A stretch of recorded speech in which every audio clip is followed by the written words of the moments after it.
Well, hey everybody, this is Chris DeFurio with Keys to the Shop, and welcome to another edition of Shift Break. Now, today's episode is brought to you by La Marzocco, LaMarzoccoUSA.com. La Marzocco espresso machines are amazing. I've been using them my whole career. I always rejoice when I see one on the counter. I think that's a common feeling that people get. You know, equipment does matter. Espresso is a machine coffee, so you need a solid piece of equipment to make a solid shot. And they've been doing this for almost 100 years now, since 1927. They've been making espresso machines by hand in Florence. Machines like the KB90 demonstrate innovation with the straight-in locking portafilters. Machines like the Linea Classic is so just ubiquitous in the industry for its dependability and being a workhorse. The Linea PB has got all of the bells and whistles, the technology and automation in various places on the machine that help you really dial in your shots. And there's all sorts of different configurations that they have that will actually fit your style and your needs perfectly. So email info@lamarzocousa.com. Let them know you heard about them on Keys to the Shop, and get ready for your great espresso machine. So again, lamarzocousa.com. Also, we're supported today by rattleware.com. They have been behind the scenes in your cafe. You might not even know it, but their equipment and their smallwares are meant to just work. Is that too much to ask from smallwares? That smallwares just work? Because if a smallware does not work, that's a huge issue. And it becomes a little like death by 1,000 cuts issue. That's what they don't like. That's what Rattleware is setting out to and has set out to and has accomplished. They have set out to just work, and functional barware helps the bar function. So this is why Rattleware is a place you should go for your smallwares. Check them out over at rattleware.com. Now, today, I wanted to talk to you about return on investment and the difference between a just cursory understanding of return on investment versus the quality of that return on your investment. So I'm going to make, we'll talk about it this way. I think that you can look at the numbers of your investment and say, by this time, I should make X number of dollars back for my investment and start making a profit.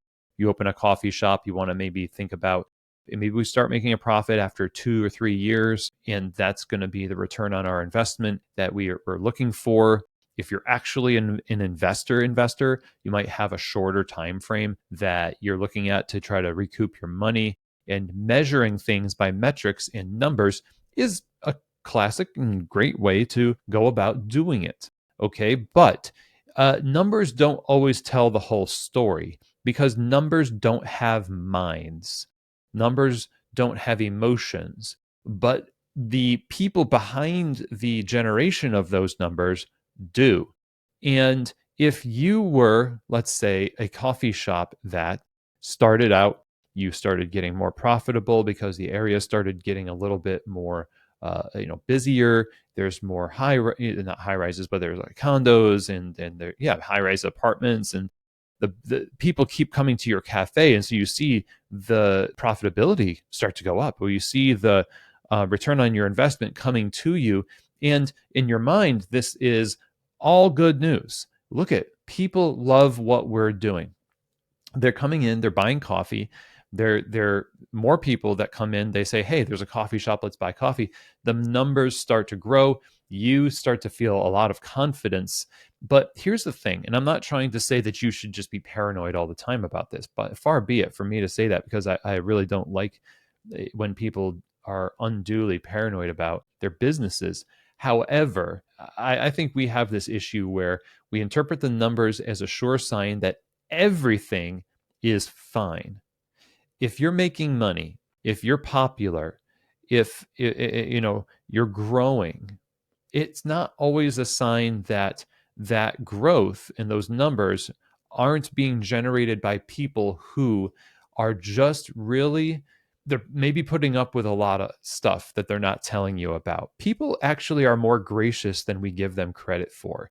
The things that people we like to complain about when people complain. When people write a Yelp review about, the service or the cleanliness or the quality, we're like, oh no, I'm an entrepreneur. How could you dare, do that? they could probably complain a lot more, and they would be justified to do it. In most cases, you go to a coffee shop. I've been to many coffee shops where the ratings on Yelp and Google were just amazing, just amazing. You go there and you think, are people lying? And yes, the answer is yes. A lot of times they are, or they're either lying, or they are just, they did have a good experience, but the people that had a bad experience actually most of the time don't feel comfortable being confrontational online. They don't have time. In fact, if you have a bad experience at a place, it takes a lot of discipline for somebody to actually sit down, type it out, post it, all of this stuff. Most of the time you just want to get rid of that bad experience because we're all busy. I don't want to dwell in this. I'm just not going to come back to your cafe. So there's always a little bit of a buildup, right, of stuff that people are putting up with in your cafe.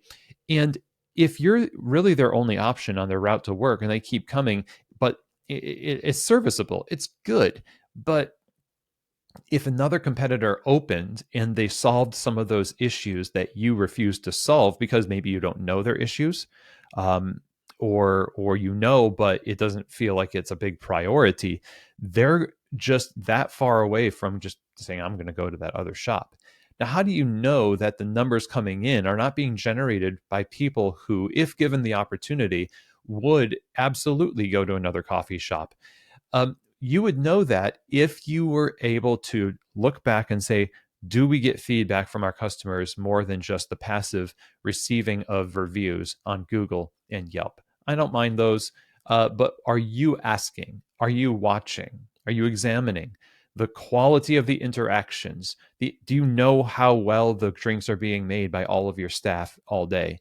Do you understand the level of hospitality being offered? Are people being cared for in the space? Is the space functional, clean, beautiful, and all of that stuff? You have to prove to yourself through systems and through verifying these things that it's actually happening. Otherwise, you're going to let your coffee shop's passive good reviews from Yelp and Google and the numbers that might grow lull you into a place of confidence that basically prevents you from examining what you're building. And we all know that that's not how you would want to care for, say, an espresso machine. There's preventative maintenance. Well, the espresso machine's not broken now. Why should I work on the espresso machine now? Because wear and tear. And the same thing happens with culture and service. We are not machines.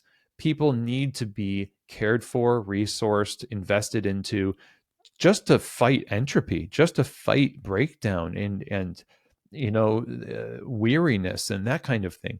So the idea that there's a return on your investment, and you see the numbers and you look at those and think, well, everything seems to be going really good because look at these numbers. The question is, have you really looked at your business? Those are not the same thing. Looking at the numbers is not necessarily looking at your business, because if that's all you look at, you're not getting the full picture. And the return on your investment, the money, the numbers are not quality numbers.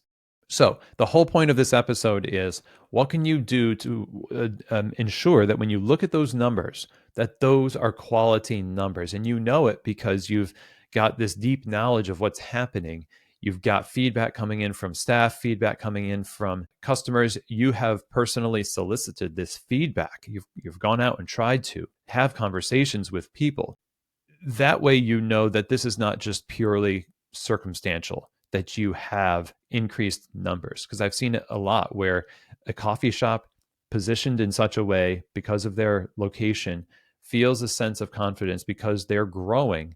But what they don't also know is growing up with their numbers is a certain kind of dissatisfaction, which once it reaches critical mass and the tipping point pushes that customer away, they're going to they wouldn't ever know that it was because of something that was kind of lurking. It was systemic, it was built in. Something happened with hospitality over and over again, and eventually somebody had enough. Now the numbers, all of a sudden, competitors come in and we think, well, it's because of the competition. But really, the truth is, if we were doing an amazing job as best as we possibly can, truly, competition may not and probably shouldn't have that big of an impact on you, because you will have built that trust, that loyalty, and you'll have known why. So the numbers are actually quality numbers. What's behind those numbers really, really counts. So when you think about metrics and you think about ROI, like I'm getting my money back from my investment into this business and my time and energy, you might have to put in some more effort and energy. And you can't really look at this from the perspective of I'm working too much for too little. In the beginning, especially, you might have to work a lot in order to ensure the quality of those numbers, versus if you started and just relied on efficiencies and, starting with a delegated team where everybody was sort of like given their responsibilities and it was kind of hands off. And eventually, the consequence of hands-off leadership is usually things go off the rails pretty quickly, if there was rails at all to begin with. But the investment that you're making may not show up in the numbers right away, or it might not be able to be proved ever. But when you think about how much time you have to spend coaching and training and having one-on-ones and developing needed materials in your cafe and building this really strong, deeply rooted ecosystem of operations in the cafe, then you couldn't actually point to a spreadsheet and say, oh, here's where I'm getting my time, my money back for the time I invested. You just have to have faith that what you are doing is you are investing in the enrichment of those numbers to create quality numbers, not just numbers, because there are two different kinds. And that kind that is the one we want comes from relational work, purposeful, intentional, training and relationship building that may never neatly show in a column where, remember that day you spent all day at the cafe? Well, here's what that translated to in dollars. It doesn't really work that way. It just increases the quality of that dollar amount later on, because somebody else who just kind of a flash in the pan, 7 brew kind of place that pops up, they haven't done that work. They will not stand in the storm as well as you can. We saw this with the pandemic. People were, neighborhood coffee shops were rallied around to support and sustain them. Large corporate entities were like, screw these guys, let's close the cafes. we're not actually, we said we were about community, but wink wink. Anyway, that's what I kind of wanted to ramble about today. I mean, I hope it makes sense. And we can definitely use numbers, but numbers need to be quality. That comes from an investment consistently in people and their experiences, both staff and customers. You don't have to burn yourself out to do this. You just have to be consistent. You have to be confident and others focused. And in that way, you will generate the kind of return on investment that other cafes that don't do this stuff could only dream of. Okay. So thanks, everybody. And I will see you here next week on another edition of Shift Break, from keys to the shop.